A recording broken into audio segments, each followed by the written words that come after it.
and now for the final star in the game. This one takes us all the way to the last level, which of course is World 1-1. This one's not going to necessarily be easy for us to do, but I hope since we have the rest of the stars already, it will be fine. Alright, let's head up here. We got the wall of fire chasing us. So the idea is to just kind of go pretty much as fast as you can, although it's not necessarily required for you to go as fast as you can. You're gonna want to go pretty fast. Almost. All right. Ow. There we go.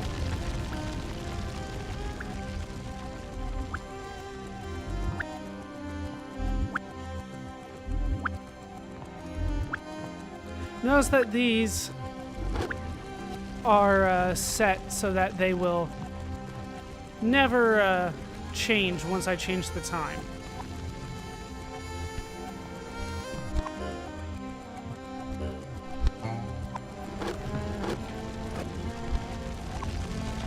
That's going to be important for later. Alright. So let's back up time here. Right there's good. Probably too far, but that's alright. We'll redo this. Now that we have hers, well, mine automatically set, right? She can go a lot faster now.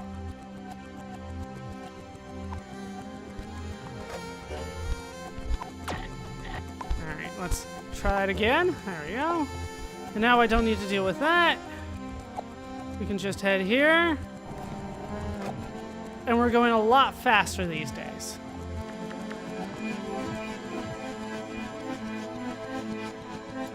Okay, I could use a little assistance there. There we go. Okay, now here it is. This is the spot. I need to jump here. Alright, that didn't work so well. Do I have to do it again? I sure do. Alright, so I missed it. It happens.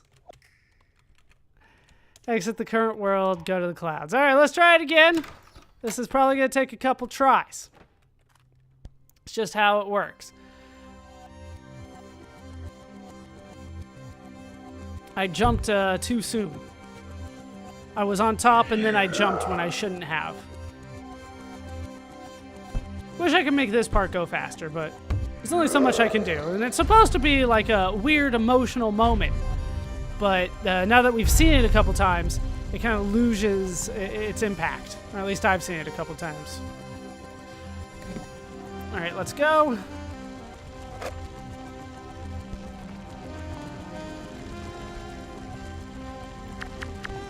So the general idea is for me to beat her to the chandelier and get there before the chandelier rises. Little late there. There we go. And we'll keep going.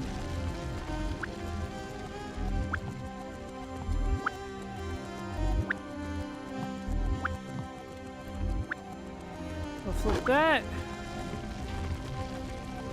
You know what? Let's back up from here. Because now that will have been switched, so I can save myself a little bit of time.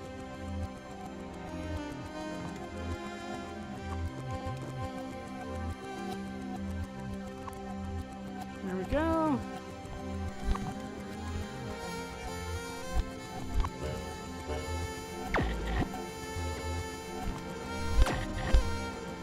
Alright, well, we'll get this. There, that's good enough.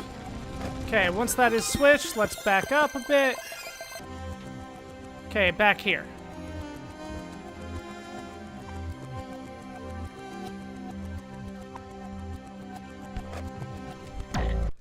No. No. Still don't want to die. That's not in the job description. Not today, at least. Was other times. Today, it is not part of the plan. Okay, so then she waits for me there so that we can kind of go at the same time. Gonna need you to hurry up a bit there. Come on. Hello? I can't make it in time. Alright, so we're gonna have to back that up a bit. We have to go a little bit faster this time. I don't think I can beat him.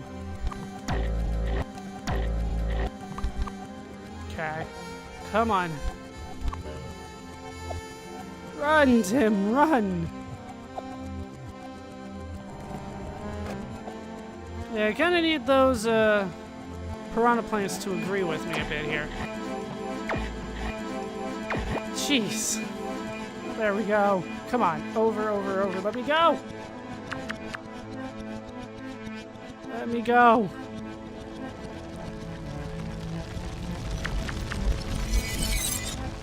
I couldn't make it. Bottom line, I couldn't make it, so we're gonna back up quite a ways. There's good. This is where the first switch was. Maybe I didn't do this quickly enough.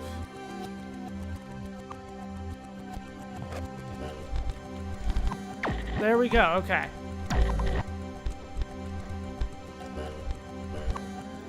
So I beat him, so I'm like one Goomba ahead. That should be the trick. That should be what I need. Yep, because now that's gone. Please go away, thank you. Okay. And we'll wait here.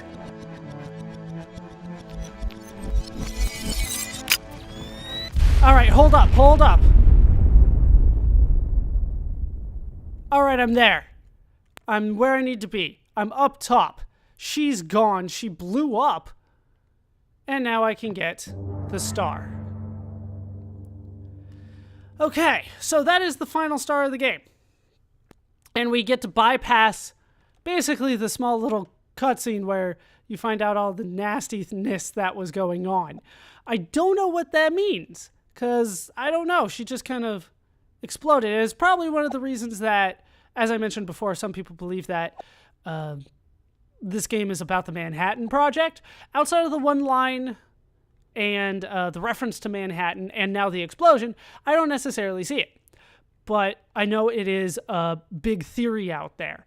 I would like to point out, though, that the game has, like 20 Mario references, but nobody seems to think this game's about Mario. So I think that's not necessarily enough to make it about the Manhattan Project. So let's head back to the end here. I don't need a key because I found a different way. All right, so now we're going to deal with this. We are going to find out the red books. We didn't read the red books before. Let's read everything this time. Right, the green books are empty. But the red books were also empty. Well, no, the red books had something in it. The boy called for the girl to follow him, and he took her hand. He would protect her. They would make their way through this oppressive castle, fighting off the creatures made of smoke and doubt, escape into a life of freedom. The boy wanted to protect the girl. He held her hand or put his arm around her shoulder in a walking embrace to help her feel supported and close to him and amid the impersonal throngs of Manhattan. So once again, a second reference to Manhattan. They turned and made their way toward the Canal Street subway station, and he picked a path through the jostling crowd. But it is actually Manhattan. Now, there is a secret here. So we want to face away from the book while it's open and hide back here. We get some singing, and we get a new line.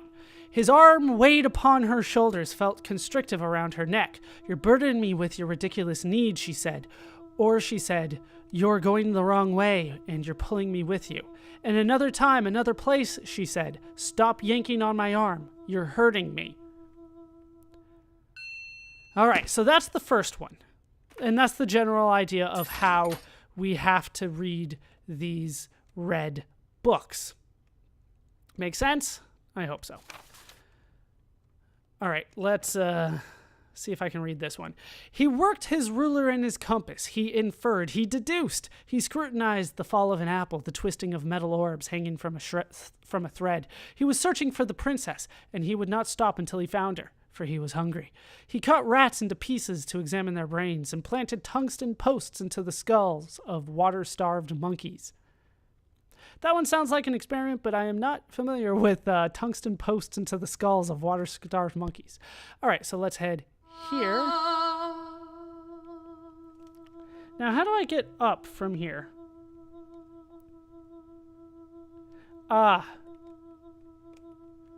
Let's back up.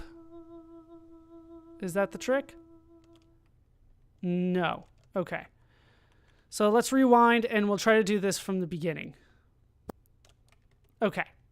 So what I need to do is... What do I need to do? I need to fall down, open this, right, but I need to be here. So then I can rewind time to open that.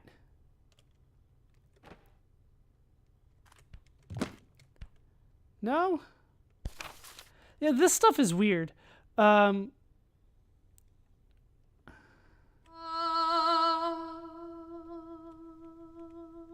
You have to be looking away for this to work. Okay. I'm trying to read the instructions as I go here because this stuff is weird to me and I can't really practice this that much.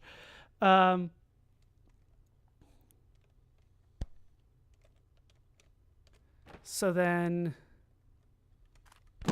No, I don't want to open the green one. Let's rewind all the way. Okay. So...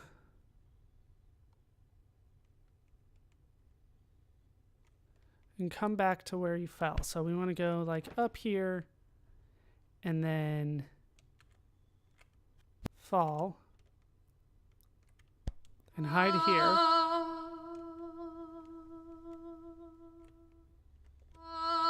See, that's the trick. But then it changes, so I don't get a chance to read it.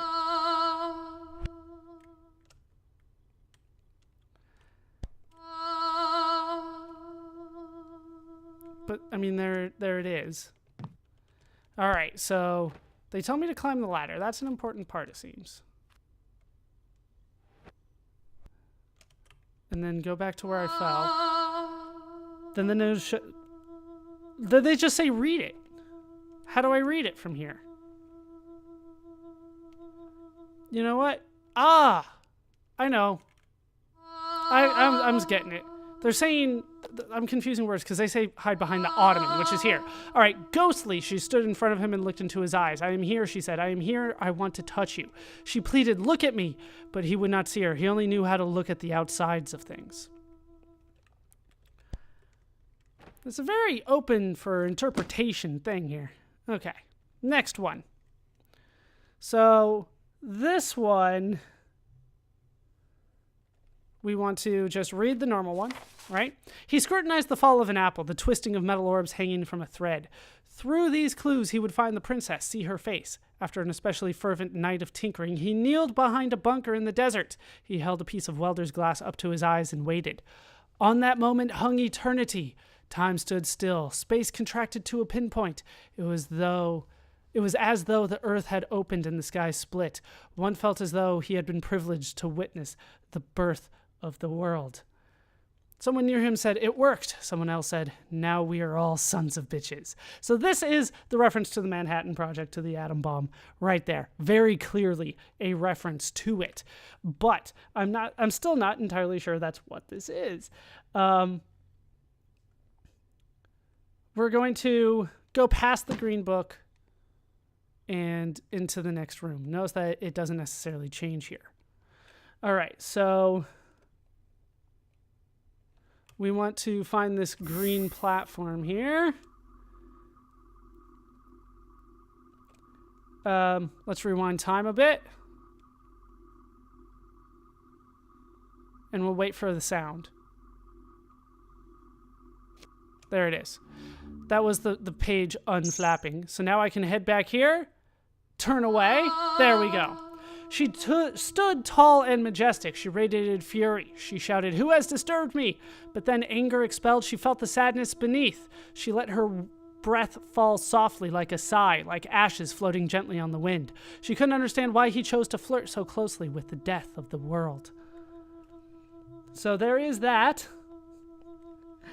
All right. Let's head forward. Let's read this one.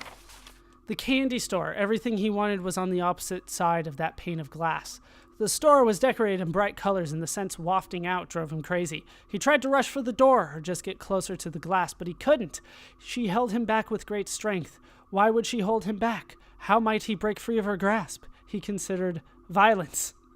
Not a good way to go here. Okay, so let's pull this lever.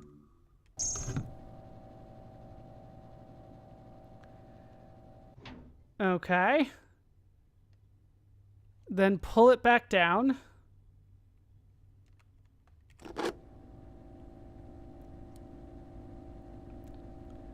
Now, rewind time. Now I can go over here. They had been here before on their daily walk. She didn't mind his screams and his shrieks, or the way he yanked painfully on her braid to make her stop. He was too little to know better. She picked him up and hugged him. "No, baby," she said. He was shaking. She followed his gaze toward the treats sitting on pillows behind the glass, the chocolate bar and the magnetic monopole, the it from bit and the ethical calculus, and so many other things deeper inside. "Maybe when you're older, baby," she whispered, setting him back on his feet and leading him home. Maybe when you're older. Every day thereafter, as before, she always walked him on a route that passed in front of the candy store. All right. I believe that is the last one. It ends with a story about a mother, I think. That's not the one anymore. Okay. He cannot say he has understood all of this. I don't think anybody understands all of this game. Possibly he's more confused now than ever, but all these moments he's contemplated, something has occurred. The moments feel substantial in his mind, like stones. Kneeling, reaching down toward the closest one, running his hand across it. He finds it smooth and slightly cold. He tests the stone's weight. He finds he can lift it, and the others too. He can fit them together to create a foundation, an embankment, a castle. And I got the clear. To build a castle of appropriate size, he will need a great many stones, but what he's got now feels like an acceptable start. Hooray! I'm on to castle. I did it. I did it. All right, let's head out of here. And now we get the final kind of secret of the game. If you get all of the stars, obviously you don't get any sort of ending or anything like that, but you do get this. I am told that this is the constellation Cassiopeia. Cassiopeia is locked up. There's a few stories about her, mostly about her daughter in Greek tragedy. Honestly, I don't know much about Cassiopeia. I don't know why it would be here. Why it would be the thing that you get for all of the stars. I'm trying to think of the constellation, if there's any mythology behind it. It's about a vain queen, right? She was a queen, and she was the mother of Andromeda. I think that is the one that they're going for here because of the chains and all that. She basically boasted that her daughter was beautiful than the nymph daughters, and that brought the wrath of Poseidon. So I'm not entirely sure the reference here, if there is a reference, but it's Cassiopeia. That's the constellation. And that is the final secret, I guess, of Braid. I'm not entirely sure that is a secret, but there it is. There's what you get for collecting all of the stars in the game. You get Cassiopeia in the lights outside of the city. So, with that done, that is going to do it for these bonus parts of Braid. That's going to do it for Braid. This is all that I can really show off in the game. I apologize that it took so long to get some of this done, but a lot of it was difficult, required several recordings, so it took me a while to actually get it functioning properly. But I hope you guys have enjoyed these bonus parts of Braid. I hope you have enjoyed Braid as a whole. Hope you guys have enjoyed it. Hope you laughed. Hope you learned. Hope to see you next time. Thanks for watching.